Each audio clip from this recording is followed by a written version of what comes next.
A'udzu billahi minasyaitonir rajim. Bismillahirrahmanirrahim.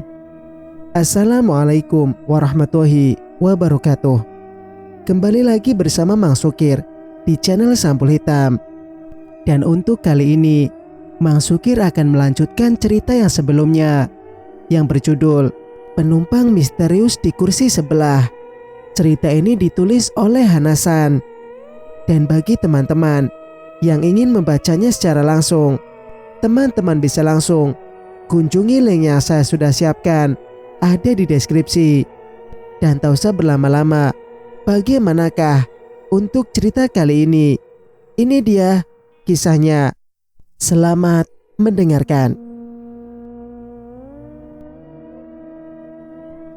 Azizah, apa maksud dari ucapanmu? Kutatap mata gadis berkerudung biru yang duduk di sebelahku. Dengan ekor matanya, dia melirikku. Dia menarik napas dalam, lalu menghembuskannya kasar. Aku hanya mencoba membaca sebuah skenario terburuk, Mbak. Apapun itu, pertemuan kalian berdua tentu bukan untuk sebuah tujuan yang bagus. Kamu benar, Azizah. Rangga menimpali. Membenarkan ucapan Azizah. Dia menjeda ucapannya, lalu kembali melanjutkan. Menjadi pembawa pesan saja sudah membuatku hampir kehilangan kewarasan. Apalagi menjadi calon pengantin mereka. Pengantin? Apakah maksudnya adalah tumbal? Tanyaku. Darahku berdesir saat mengucapkan kata tumbal. Yang ada di benakku selama ini, bahwa mereka yang dipilih menjadi tumbal adalah orang-orang dengan weton khusus atau hubungan tertentu. Aku juga teringat kata-kata tetangga kontrakan Rangga yang mengatakan kalau aku adalah calon pengantin Kliwon yang sudah dipingit sejak lama. Rangga, apakah weton kelahiranmu juga Kliwon? Tanyaku pada Rangga. Jumat Kliwon tepatnya, Mbak. Jantungku terasa berhenti berdetak. Dunia pun seolah berhenti berputar. Untuk beberapa detik, semua terlihat seperti bayang-bayang.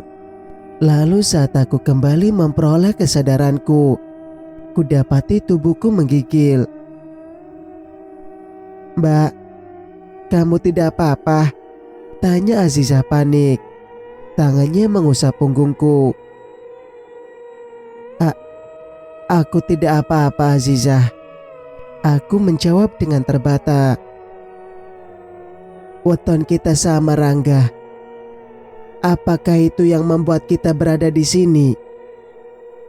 Rangga tidak menjawab. Wajahnya pias.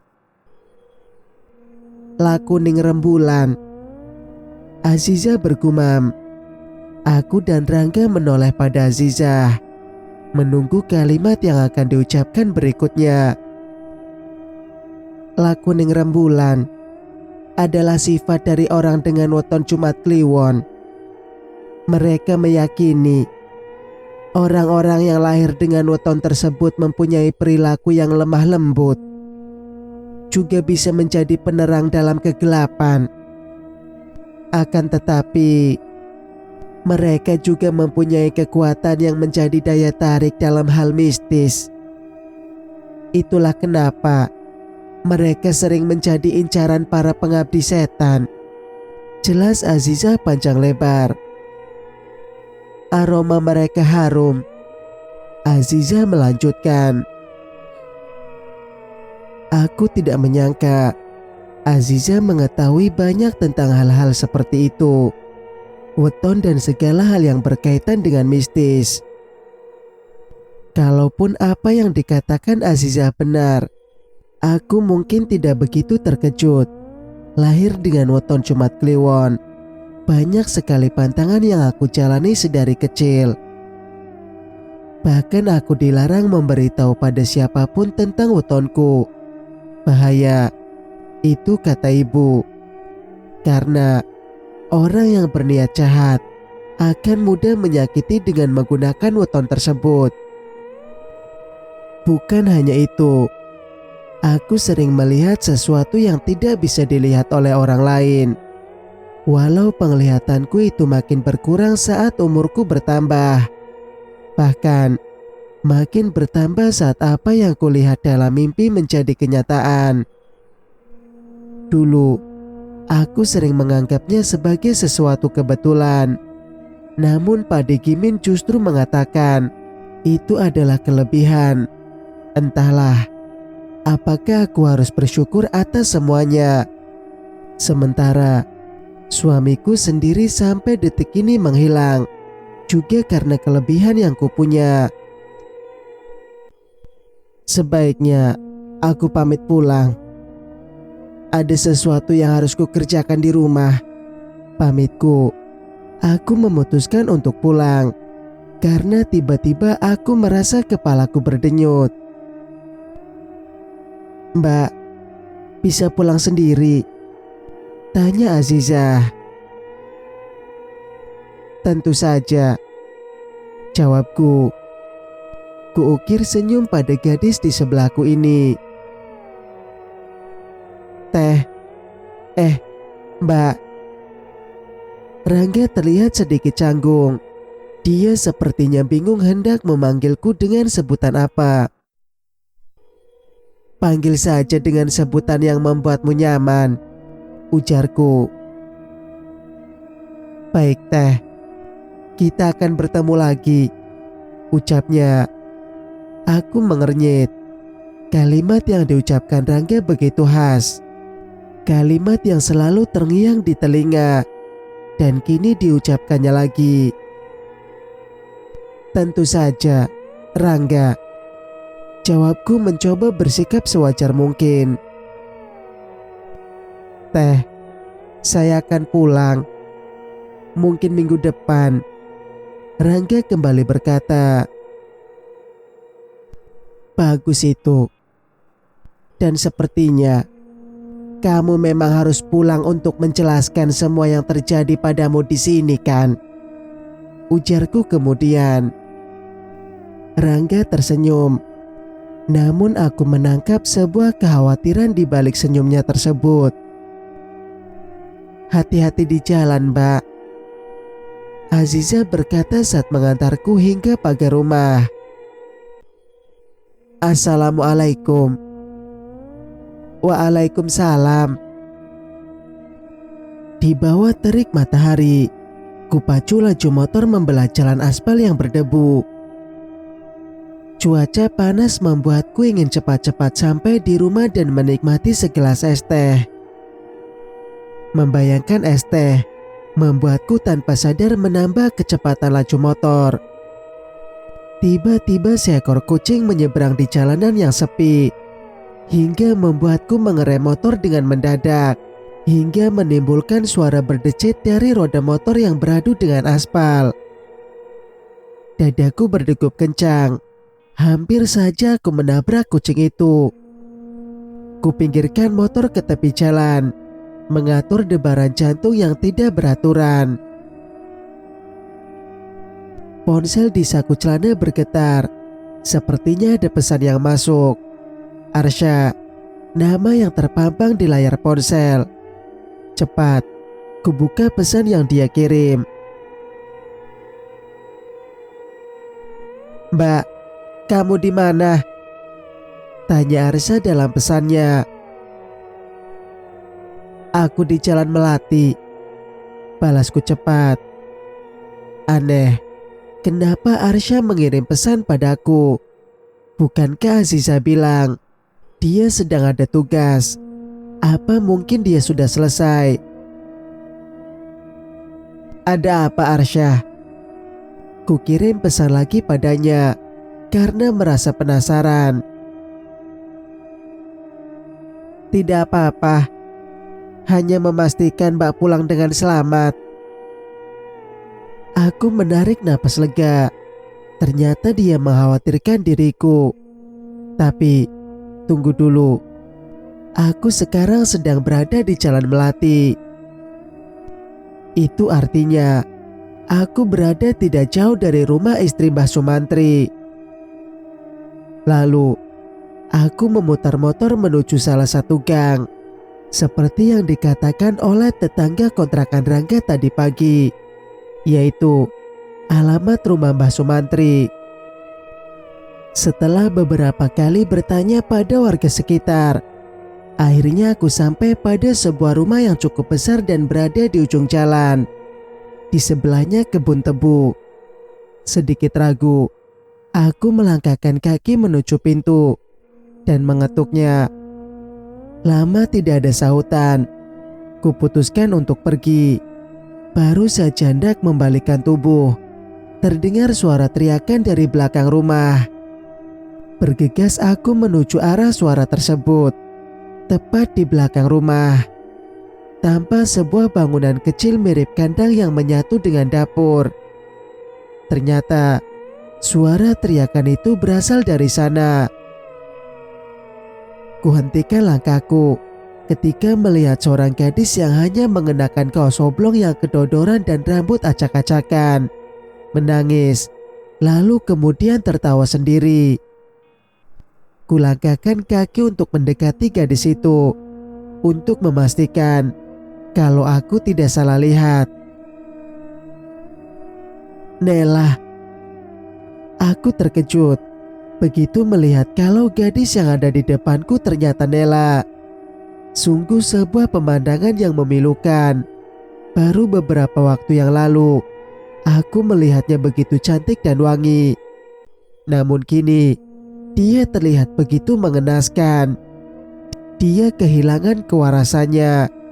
Dan satu hal lagi yang membuatku miris. Begitu memperhatikan perutnya, Nela dalam kondisi perut membesar, seperti sedang hamil. Kamu lihat apa? Sebuah suara mengagetkanku. Spontan aku membalikkan tubuh. Kudapati seorang wanita tua memakai kebaya dan kain batik, berdiri di belakangku. Hampir seluruh rambutnya memutih, namun dia masih terlihat cantik.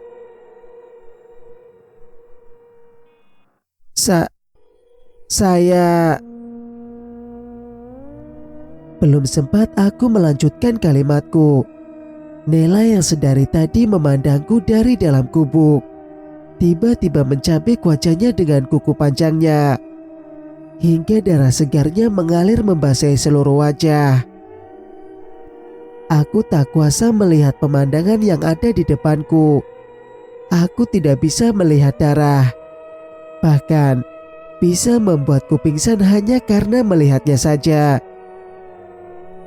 Aku menjerit, memalingkan wajah sambil menutup dengan telapak tangan. Akan tetapi, kurasakan seseorang berdiri tepat di belakangku. Hingga aku menyentuh dadanya saat aku memalingkan wajah. Kudongakkan kepala perlahan, melihat siapa sosok yang saat ini berdiri tepat di depanku. Arsyah, kamu ada di sini? Iya Mbak, semua akan baik-baik saja, Arsyah menjawab. Tangannya merengkuhku, menyembunyikan kepalaku di dadanya. Untuk beberapa saat, aku menenggelamkan kepalaku di dada bidang Arsyah, menyembunyikan rasa takutku akan darah, sekaligus mendengarkan detak jantungnya yang tenang dan berirama. Apa yang kalian lakukan di sini? Buru-buru aku menegakkan kepala dan menjauh dari Arsyah. Sementara wanita tua yang kulihat tadi menatap ke arah kami, penuh selidik. Maaf Nyai, saya mencari Mbah Sumantri. Apa orangnya ada? Arsyah menjawab dengan sopan. Gak ada Sumantri di sini. Kalian siapa? Mau cari pesugihan? Atau pasang susuk? Kembali wanita tua itu bertanya. "Bukan, Nyai. Kami ingin menanyakan sesuatu," jawab Arsya. Wanita tua itu menarik napas dalam. Ada sebuah kekesalan dan kemarahan terpancar di matanya. "Bandot tua itu pasti berulah lagi setelah membuat anaknya hamil. Carilah, aku juga sudah capek dengan ulahnya," geram wanita itu. Aku dan Arsya saling berpandangan. Kemudian tatapan kami beralih pada Nela yang jongkok di sudut balai bambu sambil tersenyum. Sesekali mengacak rambutnya. "Kalian lihat dia. Itulah Sumantri. Dari kecil aku sudah berusaha menjauhkan dia dari bandot tua itu, tapi tidak pernah digubris. Dia mengikuti bapaknya dan percayakan cerita yang dijejalkan padanya. Namun apa yang dia dapat setelah itu? Edan." Jelas wanita itu penuh amarah. Aku menelan ludah ketika wanita tua yang ada di depanku ini mengatakan kalau Nela sedang hamil karena ulah Sumantri. Walau tidak pasti apa yang sebenarnya dicari atau dilakukan oleh Nela, namun melihat kondisinya saat ini, hamil dalam kondisi jiwa yang terguncang, tentu bukan suatu hal yang mudah untuknya. Harga yang harus dia bayar terlalu mahal untuk sebuah dunia yang tidak mungkin selamanya dia genggam. "Nyai, sebenarnya apa yang terjadi pada Nela?" tanyaku pada wanita yang berdiri di depanku. Perlahan, dia berjalan mendekat ke arah Nela. Dia mengulurkan tangannya melalui celah-celah dinding bambu yang sengaja dibuat jarang, mengelus lembut rambut Nela yang lusuh. Sementara gadis itu tertawa-tawa senang, sementara darah di wajahnya mulai mengering. "Masuklah ke dalam rumah. Aku tidak ingin apa yang kukatakan pada kalian didengar oleh telinga yang tidak seharusnya mendengar," ujarnya seraya masuk ke dalam rumah. Arsya menatapku, memberi isyarat untuk masuk ke dalam. Sebenarnya, aku ingin bertanya padanya, kenapa dia bisa ada di sini. Namun kuurungkan, mungkin aku akan bertanya nanti. Kami berada di ruang tengah rumah. Sebuah ruangan berlantai semen, namun cukup bersih. Sementara dua tiang penyangga rumah berada di tengah ruangan. Khas sekali model rumah lama. Di ruangan ini tidak ada apa-apa selain sepasang kursi rotan dan sebuah pasung yang terletak di sudut ruangan. Pasung? Untuk apa meletakkan pasung di situ? "Sebelum warga memindahkan Nela ke kandang belakang, aku memasungnya di sana," ucap wanita itu tanpa kutanya. Mungkin dia melihatku yang memperhatikan benda yang berada di sudut ruangan itu. Aku memang sudah menduga akan hal itu, namun tetap saja ucapan wanita itu membuatku terkejut. "Rukmini, ibunya Nela, menitipkan dia pada aku sejak bayi. Berharap anak itu tidak mengikuti jejak bapaknya dan tumbuh menjadi gadis biasa seperti teman-temannya. Semua baik-baik saja hingga Ajeng datang menemuinya." "Ajeng Winarsih," selaku. Begitu mendengar wanita itu menyebut nama Ajeng. "Iya, wanita yang membuat hidup adikku hancur. Dan sekarang Dia juga yang membuat Nela menjadi begini, jelasnya. Sebenarnya, siapa Ajeng Winarsih? Arsya membuka suara, bertanya tentang Ajeng, karena sebelumnya aku mengetahui Ajeng Winarsih dari sebuah foto usang yang Arsya temukan di rumah Nayara waktu itu, yang diyakini adalah Nayara sendiri. Wanita yang duduk di depan kami diam, matanya menerawang jauh. Dia dulu istri kepala desa tempat kami tinggal. Waktu itu aku dan Rukmini sama-sama bekerja di rumahnya sebagai pengasuh anak dan tukang masak. Namun anak-anaknya semua mati ketika berumur 2 bulan. Dan dia akan hamil lagi tidak lama setelah anaknya mati. Awalnya, kami menganggap hal itu sebagai hal biasa. Namun warga lambat laun menaruh curiga. Karena setiap sehabis melahirkan, Ajeng terlihat semakin muda dan cantik. Sampai suatu malam, saat aku mengantar adikku Rukmini ke dapur, kami melihat Ajeng tengah memakan sesuatu di dapur.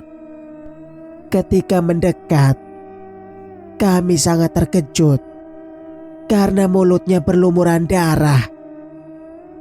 Dan kami lebih terkejut lagi ketika melihat sesuatu yang tergolek di atas meja.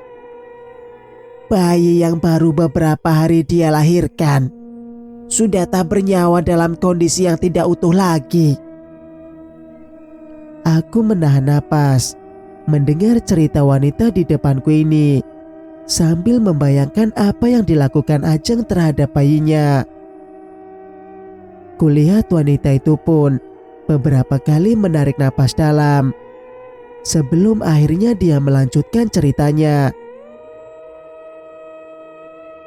Ajeng melihat kehadiran kami. Dia terlihat begitu menakutkan. Matanya merah semerah saga. Dia mendesis sambil mengancam. Jika sampai salah satu dari kami menceritakan apa yang kami lihat malam itu, maka dia akan menghabisi kami dengan cara menjadikan kami santapan berikutnya. Namun, dia juga menawarkan sesuatu pada kami. Jika kami bersedia mengikuti jalannya, maka kejayaan akan kami dapatkan. Lanjutnya, apakah Nyai menerima tawaran itu? Tanyaku. Tidak. Tapi adikku, Rukmini menerimanya. Dia menjadi abdi Ajeng, bahkan sampai di akhir hidupnya. Lirihnya. Apakah selama menjadi abdi Ajeng Winarsih, Rukmini mendapat semua yang dia inginkan? Aku kembali bertanya. Awalnya iya, tapi hanya sesaat. Semua laki-laki yang dia cintai mati dengan tragis.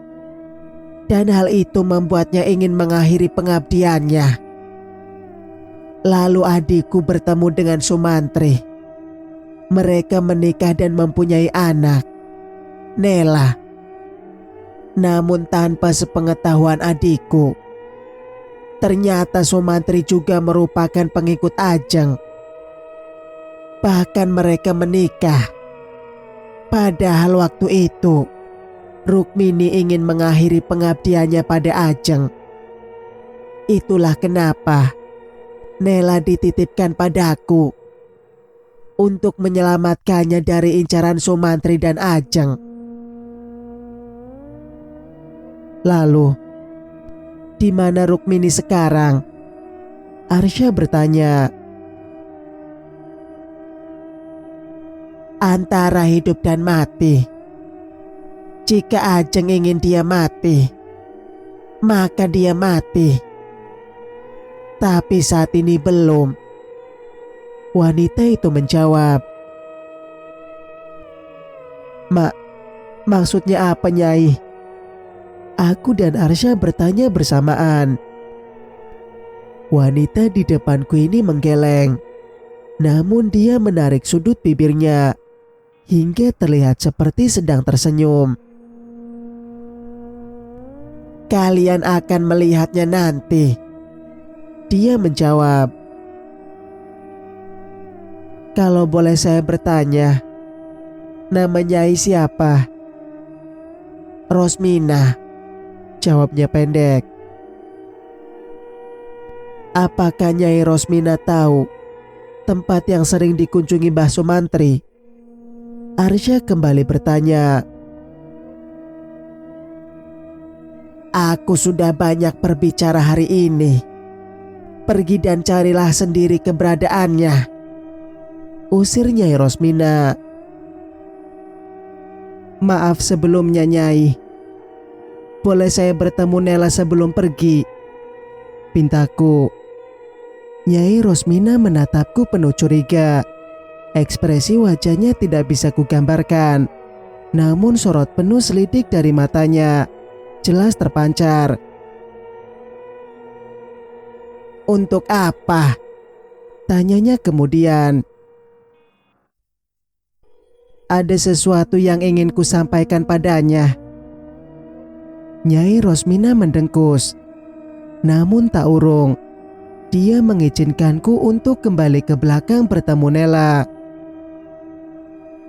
Ada apa, Mbak? Arsya bertanya, setengah berbisik. Untuk memastikan sesuatu, lirihku.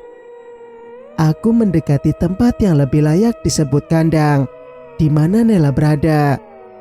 Saat melihat kedatanganku, dia tertawa lebar. Tangannya berusaha menggapaiku dari dalam kandang. Nela, kamu masih ingat kan sama aku?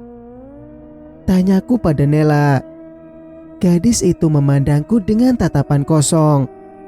Cukup lama, hingga membuatku merasa iba. Gadis cantik itu kini tak berdaya karena terlalu menuruti nafsunya. Dari kedua pelupuk matanya mengalir air mata yang membasahi pipinya. Nela menangis tanpa suara. Entah apa yang membuatnya menangis. Apakah rasa menyesal yang muncul dari alam bawah sadarnya? Aku yakin kamu mengingatku, Nela. Aku akan membantumu untuk sembuh, lirihku. Kulangkahkan kaki meninggalkan rumah Nyai Rosmina dengan dada penuh sesak. Melihat kondisi Nela membuatku ingin menangis. Aku tidak mempunyai masalah dengan gadis itu, dan jauh di lubuk hati, aku ingin dia sembuh. Singkat cerita, Mbak, apa yang ingin kamu tanyakan pada Nela tadi? Tanya Arsya. Nela bisa disembuhkan, sama seperti Rangga. Aku yakin itu.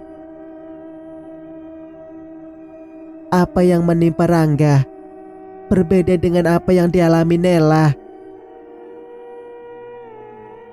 Apanya yang berbeda? Mereka sama-sama terkena sihir, ujarku. Rangga memang terkena pengaruh sihir, pelet. Tapi Nela, dia ngunduh wahing pengerti, Arsya berkata sambil melipat kedua tangannya di dada. Apa maksudmu? Aku mengernyit, mencoba memahami ucapannya. Nela menuai apa yang pernah dia tanam. Sesuatu yang pernah dia kirimkan ke Rangga berbalik pada dirinya sendiri. Karena perjanjian dari yang dia buat, bahwa apa yang dia kirimkan harus mendapatkan tuannya. dan dirinya sendirilah yang harus menjadi tuan dari apa yang dia kirim. Tapi Arsyah, Mbak, jangan terlalu melibatkan diri terlalu jauh. Kumohon. Aku berdiri mematung, mendengar penuturan Arsyah, sementara dia memegang sebelah tanganku, berharap agar aku tidak terlalu ikut campur urusan Nela. Apakah ada sesuatu yang tidak ku ketahui dan sedang disembunyikan olehnya? Apakah ada sesuatu yang tidak ku ketahui? Selidikku. Tidak ada, Mbak. Lalu, kenapa kamu ada di sini? Tadi Aziza bilang kamu sedang bertugas. Mbak, aku hanya ingin melindungimu. Melindungiku dari apa? Aku menautkan kedua alis. Selama ini, Arsyah memang selalu membantuku. Namun, belum pernah dia mengatakan secara langsung keinginannya untuk melindungiku. Aku merasa sesuatu sedang terjadi padaku. Lebih tepatnya, akan terjadi padaku. Jangan membuatku takut, Arsyah. Kali ini Arsyah justru meraih kedua telapak tanganku, menggenggamnya erat. Dari matanya, kulihat kekhawatiran di sana, sesuatu yang belum pernah kulihat sebelumnya. Aku akan melindungimu, lirih Arsyah.